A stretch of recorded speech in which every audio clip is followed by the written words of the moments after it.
Good day mga kabarbers, no? Araw ng Sunday mga kabarbers. At ngayon mga kabarbers, meron kaming project mga kabarbers, no? At ito yung tinatawag namin na Give Love on Inmates mga kabarbers, no? Maraming chapter ang nag-participate dito sa project na to mga kabarbers, no? Isa na dito ang Tibagan Community Chapter at yan po ay ang chapter ng inyong lingkod na si Sandy Dove mga kabarbers.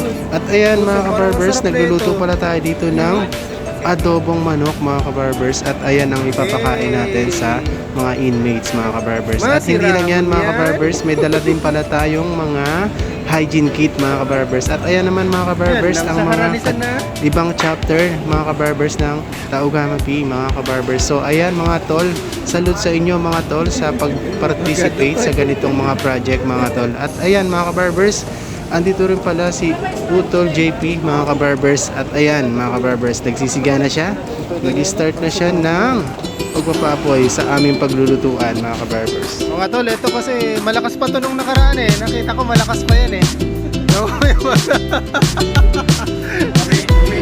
Huminga pa.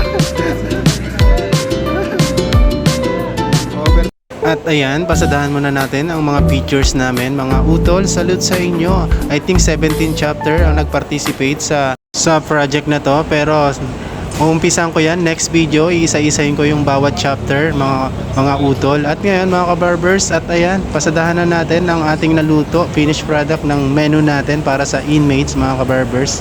At ayan, di rin mawawala ang kanin mga kabarbers. Salamat sa panonood mga kabarbers.